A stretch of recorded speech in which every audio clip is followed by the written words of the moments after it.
Hi friends, ಹೇಗಿದ್ದೀರಾ? ಈಗ ಇನ್ನೊಂದು ವಿಡಿಯೋದ ಮುಖಾಂತರ ನಿಮಗೆ ನಾನು ಭೇಟಿ ಆಗ್ತಾಯಿದ್ದೇನೆ.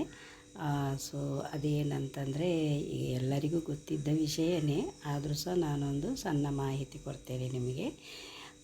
ಪೇರಳೆ ಹಣ್ಣಿನ ಬಗ್ಗೆ. ಕೆಲವರು ಪೇರಳೆ ಹಣ್ಣು ಹೇಳ್ತಾರೆ, ಕೆಲವರು ಸೀಬೆ ಹಣ್ಣು ಹೇಳ್ತಾರೆ. ಈ ಹಣ್ಣನ್ನು ಈಗ 365 ದಿವಸ ಎಲ್ಲ ಟೈಮಲ್ಲೂ ಈ ಹಣ್ಣು ಸಿಗುತ್ತೆ. ಯಾರು ಬೇಕಾದರೂ ಈ ಹಣ್ಣನ್ನು ತಿನ್ಬೋದು.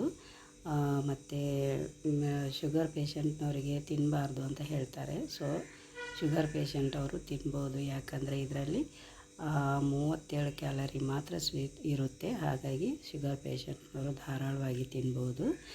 ಮತ್ತು BP ಪೇಷಂಟು ತಿನ್ಬೋದು. ಮತ್ತು ಮಧುಮೇಹ ಇದ್ದವರು ಸ್ವಲ್ಪ ನೋಡ್ಕೊಂಡು ತಿನ್ನಬೇಕು, ಅವ್ರು ಜಾಸ್ತಿ ತಿನ್ನಬಾರ್ದು ಮಧುಮೇಹ ಇದ್ದವರು.